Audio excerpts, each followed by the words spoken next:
episode 3.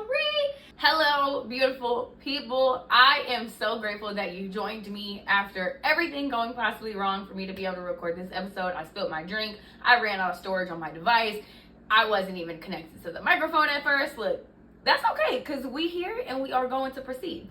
But I hope you guys have had a wonderful week so far, and I just want to welcome all of our new family that are joining us for the For Her and Him Godcast. I am grateful that you're here. I'm grateful that you're returning, and I pray that we just get to go along this journey of life together. And today we're going to be talking about identity, because a lot of us, I know that I struggle with this at the end of the day. A lot of us don't even know who we are. And so I want to ask you guys a question just to start this off. Who are you? What do you like to do? Do you know you? Who are you when you're alone? And I don't mean who are you when you're with your significant other. I don't mean who are you as a wife. I don't mean who are you as a mom or a dad. I don't mean who are you as a business woman, man. I don't mean who are you as an athlete. I mean who truly are you inside?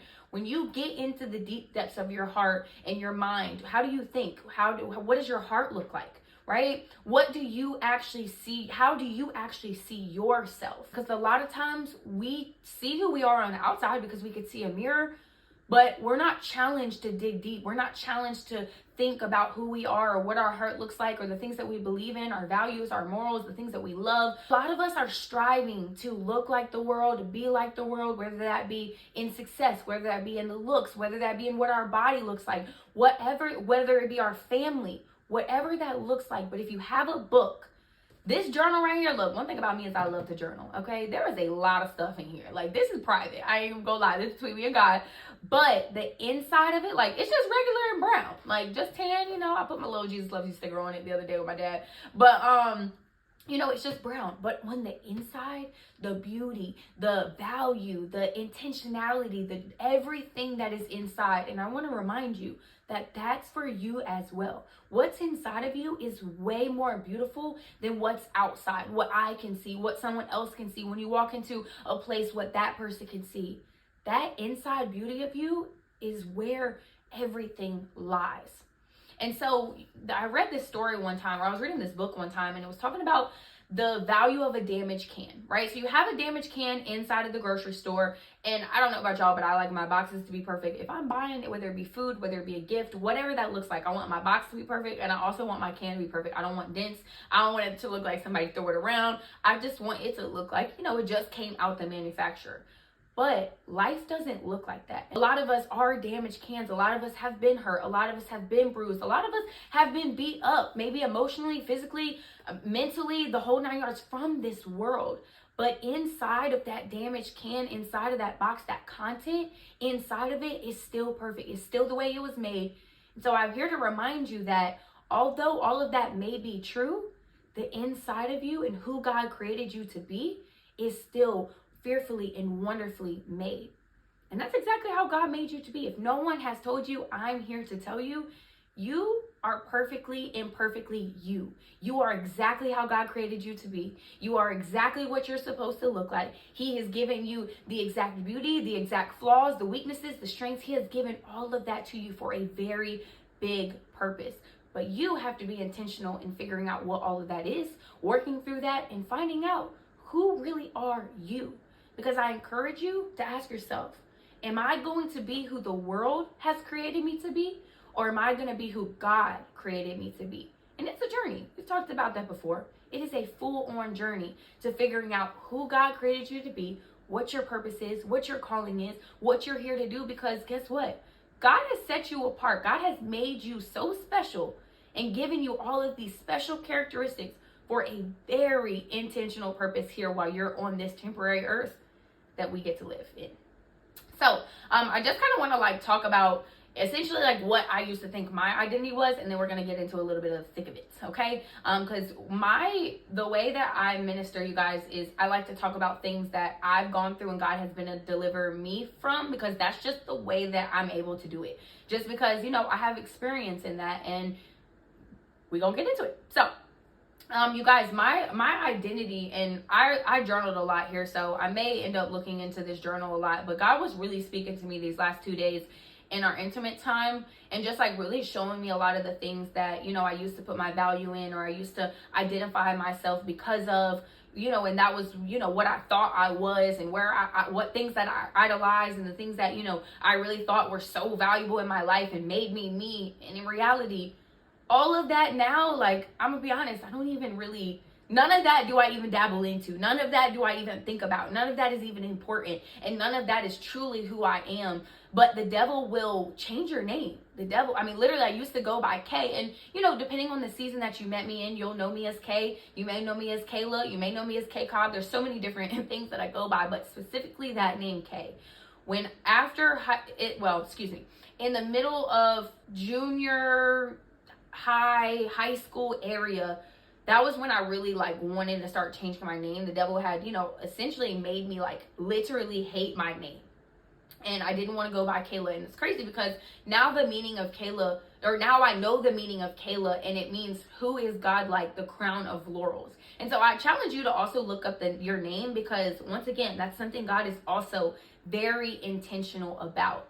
And so, like I was saying, you know, the devil will have you want to change your name. Not only just change your name, change your full identity. He'll have you confused. He'll have you not knowing who you're supposed to be, what you're supposed to do, the things that you like, all of the above. And so that's why it's so important to find your identity in the one who created you, because who knows you better than the one that created you? The one that specifically knit you together in your mother's womb, knew you before your mother's womb. That's where we find our identity. And that's where we also find true freedom, and we're able to break out. I believe the first episode I talked about how the devil had really had my personality in a chokehold.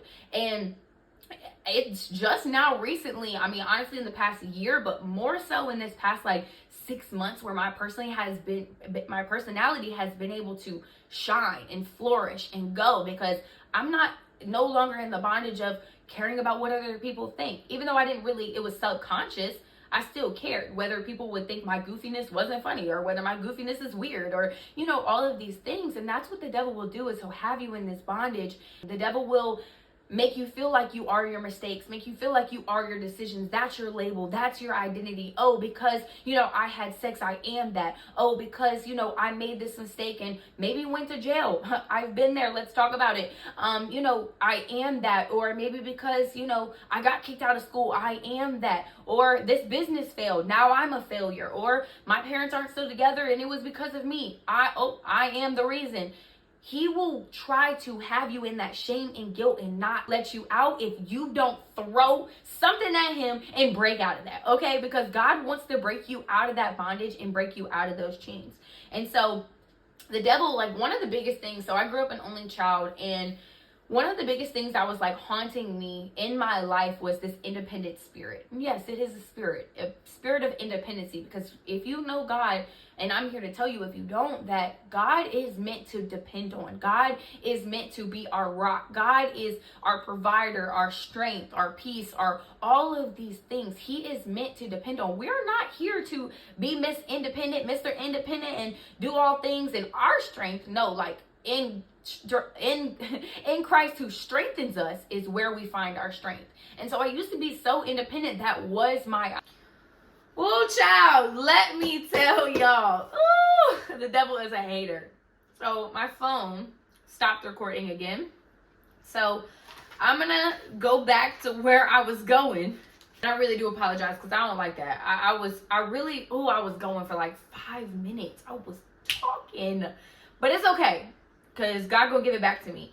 This independent spirit, and yes, it is a spirit, and I'm here to tell you, be that bad news bearer, that spirits are real, demons are real, all of that is real. If you believe in God, in the spiritual world, guess what? The other side of that, the dark world, is also very real. And so this independent spirit that I had, I used to blame it on the fact that, I was an only child. I've always been a hustler. I could always get whatever I needed, however I needed it, especially once my parents got divorced. It's also a thing of pride. You feel like you don't need anybody. And this is something that, in the last hard season that I really had, God showed me a lot. God showed me how prideful I still was, when it came to asking people for help, whether it be, just an emotional help, mental help. There's this prideful spirit where you feel like you can't depend on anybody. You don't need nobody. I can do it on my own. I can get this on my own. And he showed me that in this dark season where I really needed people, it was a very emotional season, a very hurt. Like I was very hurt. I was not questioning who God was, but I was questioning why something would happen, why God would allow it to happen, why the secret events could happen.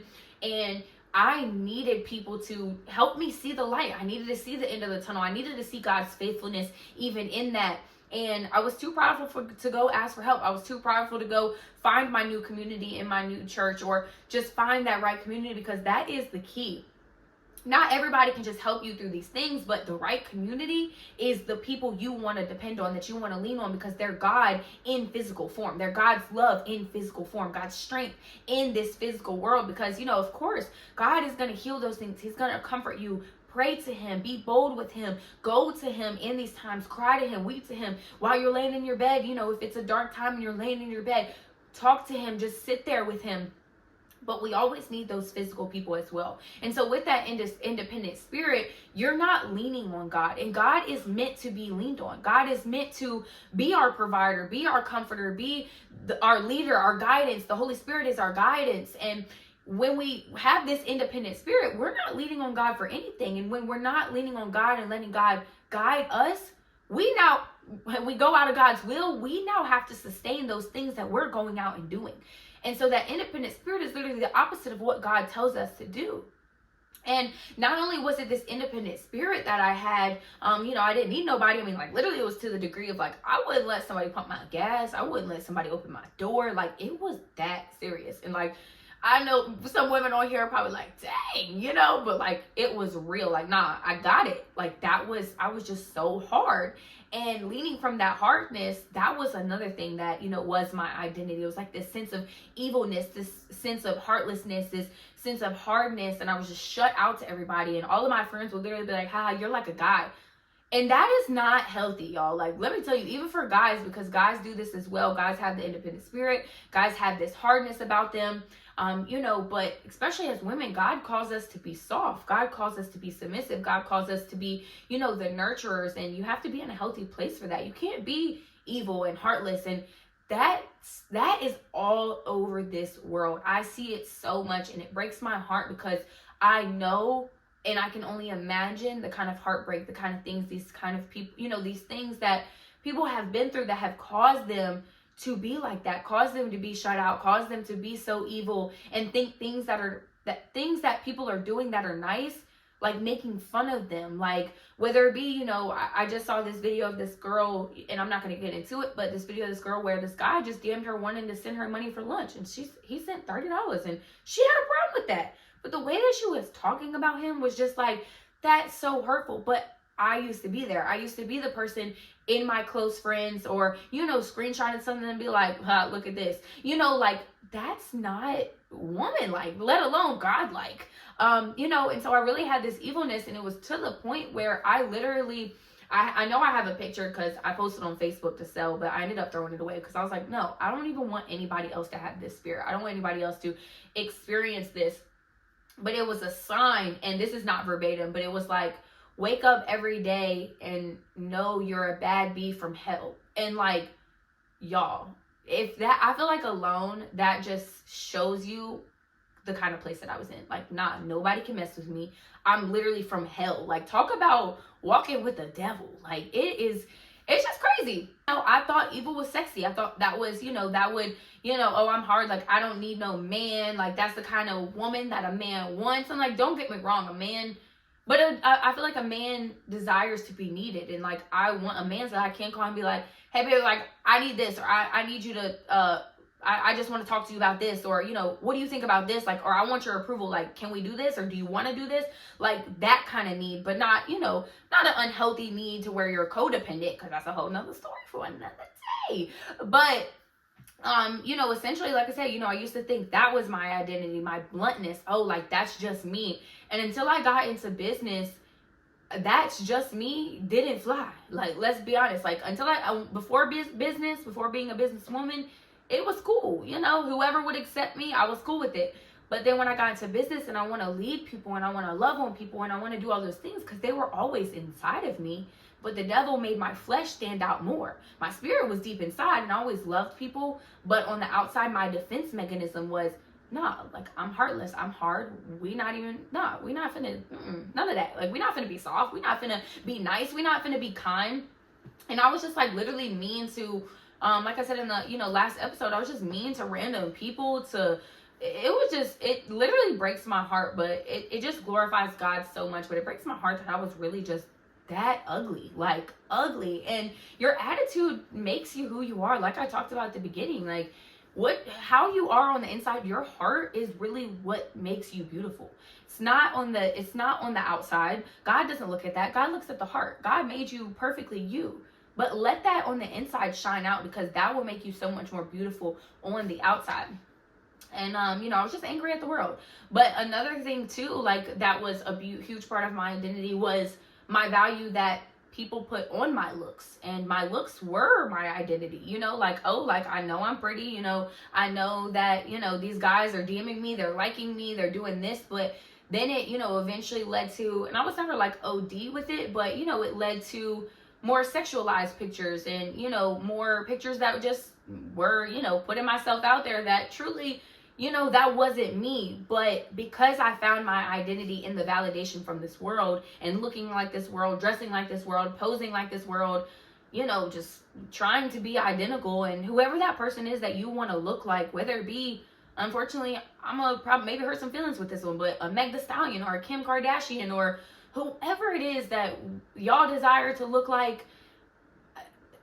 One, comparison is the thief of joy. Y'all see it had me speechless. Comparison is the thief of joy. But ultimately, like, whoever you're desiring to exemplify, make sure that that person is godly. Make sure that that person is showing real beauty, not, out there with the booty out. Like, let's just be real, out there with all their skin out there, and that's another conversation for another day. And, God will work on you when he's supposed to work on you. But that was just me. And, God has truly worked on that. And once again, another episode for another day.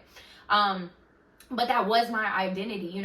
I found my value in what people said I looked like, or, those likes, that attention, all of those things, when in reality, like, what does that truly do for you? What kind of love is that really? Like, just because they like you because your body, and I didn't even have a body. Like, that's the craziest thing about it. Like, and like that was where, I put my emphasis in trying to look a certain part, trying to do the things. Another big one too was the reliance on weed. Like, whether it be to numb the pain, whether it to be, oh, well, I can't go anywhere because of that, whether, my anger caused me to feel like I always had to smoke, like I wouldn't have patience for people, which is a real thing. I'm not gonna lie, I wouldn't have patience for people. Or, my identity is a pothead, and, I wouldn't be able to go places without smoking, because that's like literally just what I want to do. I wouldn't have fun if I wasn't high. That was my identity. Oh, I am a pothead. Oh, I do smoke. And literally just had really no purpose. All I wanted to do was lay around, smoke, and, do the things. And I'll tell you, business was a huge thing that caused me to start to change, like I mentioned, but in way more ways than just, oh, that's just who Kayla is. And, not only like was men one of my identities, it was also sex, because obviously, that is another form of validation. That is another power trip, that you can have. And it goes both ways, men and women. It's one of those things where you feel like you're alive again. And that's why it's so dangerous. Like, it is so dangerous. And like, soul ties are real, y'all. Like, they are real. And not to like, one of the craziest things, like the closer I got to God, one day I finally realized how real they were, because I feel like when you're already numb to the world, when you're already doing things that you're just kind of blind to the consequences of them. One, I didn't even know soul ties were real for a long time. Like, I never heard of that. Like, that's the craziest thing. Never heard of it. But one time, I was in a really good place with God. I had been so peaceful, I was so peaceful, so joyful, just really as close to God as, I've been in that time. And I unfortunately fell and slipped, because that is one of those things that, God has had to constantly work on. That's been my thing, that I have fallen, go to seek it when I have emotional, things that I'm going through, or, when I don't feel valued in business or whatever that looks like. And I believe God works on you in your own time, but he knows that you're not perfect. And he knows in those things where you really have a lot of bondage and you find your identity very strong in that, he knows that you're going to fall. He has a sufficient amount of grace for you because he knows, like, this is not easy for her. And so I say all that to say, I went and I fell. I went and had sex with somebody that I really had a very strong attraction to. I was very in a deep mental, like, soul tie, emotional soul tie, physical attraction soul tie. I don't even know if all of that is, like, actually a thing, but it had to have been a thing because this was just a dangerous one. And the person themselves was going through a lot. And the person that I am, whether or not we're together, whether or not whatever, if I love you, I love you. And so, I know what you're going through. I can feel the pain. I can sense it, especially because obviously we've had sex. So I can feel that soul tie. I can feel, what you're going through. Y'all, when I tell you, after I did that, the very 2 next days, I had anger. Like, and it was like, where is this coming from? Like, I'm just mad at the world. Like, what is happening? Just angry. And just then, like, I got anxiety, like a panic attack anxiety for the first time in, like, I don't know, I kid you not, I believe like 3 years. But, anxiety tries to creep up in, whatever. But, like, to this level, it was just crazy. And I'm like, I can't do that. That was when I realized I'm not finna play with this no more. And, like, it was like you always try to tiptoe back in. Oh, it ain't gonna be that bad. It's just one.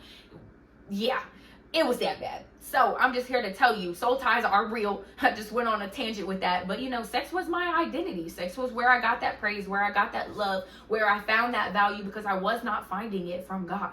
And it ultimately just left me so empty and so dry right after. And it's like, this is ghetto. Why do I keep doing this to myself? And it's like that scripture that's like, where Paul is talking about, this is not verbatim, I want to do right, but I just can't do right. And one day I read that and I was like, God. And yeah, so, that was a part of my identity. Another part of my identity was, just the cool, I go out, I do drugs, I drink, I follow the ways of this world. And the ways of this world is so ghetto. Since we're here, but it's don't copy the behavior and customs of this world, but let God transform you into a new person by changing the way you think.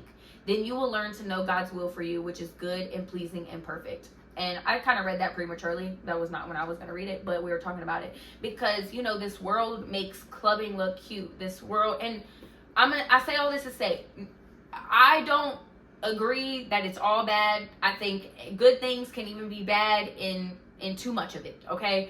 But this world makes that lifestyle, that fast lifestyle, look so appealing. And, whether it be going to the club, whether it be drinking, whether it be brunches, whether it be the hookah, whether it be the weed, whether it be, buying all these luxurious things to, make yourself feel more valuable. Because look, one thing about his Instagram makes sexy, successful look so appealing. When in reality, you have nothing. Like, you are just those materials, those experiences, I've been there, I've done the travel, I've bought the shoes, I bought the clothes, I've did all of these things, and it didn't take me anywhere but down a whole dark path that we getting into throughout every single episode. And, we idolize that lifestyle. We idolize what everybody else is doing, when in reality, like, I'm a true homebody now, but in reality, like, those things don't give you full fulfillment. And that's why I say, it's not that they're just always bad. 4 hours later, 18 technical difficulties later. So please forgive me. We may have a different lighting. We may be at a different angle. I don't really even know where I stopped. But we gonna finish this thing, because what I do believe is there's something in this episode that's y'all know that man that got kicked out of heaven, that he do not want y'all to hear. Somebody's having a breakthrough. Somebody's finding their identity. Somebody's finding Jesus. And that is exactly why we will persevere through this. So, like I said, forgive me if I, have no clue where I ended. But I know I was talking about idolizing the nice things, idolizing the things of this world, idolizing, what it looks like to be successful, what it looks like to be happy, what it looks like to be peaceful, and so forth. So I challenge you to ask yourself, what does success look like to you? And only you and God know, because I can guarantee you wherever you're putting your success, you probably find a lot of your identity in. So is success followers to you? Is it money to you? Is it materials to you? Is it the family? Is it the house? Is it the cars? Is it the job, the things you do at work, the accolades? What is success to you? Because only you and God will be able to know that. I can't know that.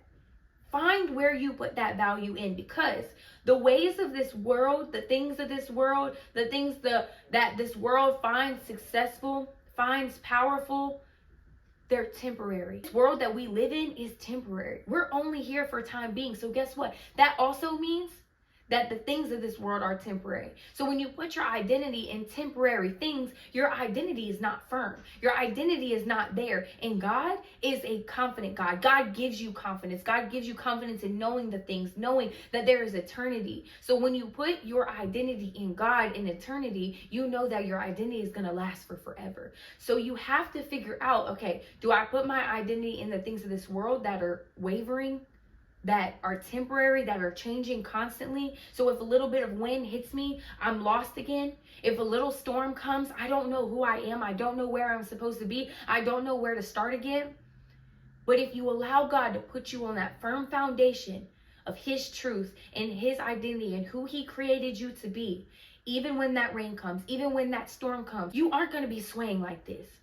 You know that you are firm in who God says you are, even in that storm, even in that failure, even in that process, even when it doesn't look good, even when it's dark, because he is never changing. He does not change like this world does. We see trends all the time. 1970 trends are coming back, baggy clothes, right? Or maybe 1980, I don't know, I wasn't born. There's a reason I wasn't born then, but they're back. It's constantly flip-flopping. It's constantly doing the thing. So when you're following that, you're following something that is not consistent. And God is consistent. And God called you to be the head and not the tail. The head means that you are a leader. That means you are blessed. You are prosperous. The tail means that you are a follower. You are a follower of whoever is the leader. You are a follower of whoever is leading this world to destruction, which I'm going to be honest. Yes, you can walk with the devil. That is a thing. So be careful what you put your value in and who you are walking with. In this world that is always changing, you have to find that one thing that is consistent. But you're never going to find that one thing by not getting to know that one thing, by not getting into his word, by not listening to his voice, being still and allowing him to speak to you, allowing him to show you, who you were created to be. You find your identity when you find the one who created you. Find your identity and you find the love for yourself when you find the one that created you and loves you more than you could ever love yourself. God says you are worthy. God doesn't say you're too damaged. God knows that the contents inside of you, no matter how bruised up you may be, no matter how many damages you may have, God says you are worthy. God says you are called. He says you are set apart for a purpose, for his purpose. He is intentional. The same way that I've gone through some of the things that I go through, that's why I sit in front of you today, to be vulnerable. Because I know I'm not the only one that goes through that. I know God has a plan. And I want you to know that God has a plan for your life as well. Because you are built in his image. You are built to be like him. It goes all the way back to Genesis, when God had made Adam and Eve to be the first people here, giving them dominion over this earth, kingship, queenship. He has called you to be a king or a queen of his kingdom. But you have to move like such. You have to find your identity as such. And you only find that in him. You're not defined by your failures, your past, your hurts. You're not defined by that. That's not who you are. Don't claim that for yourself, because God doesn't claim it over you. Don't allow the people to speak that into your life. You know what you've done. You know where your heart has been. You know what God has forgiven you. You know all of those things. But all of those things are irrelevant.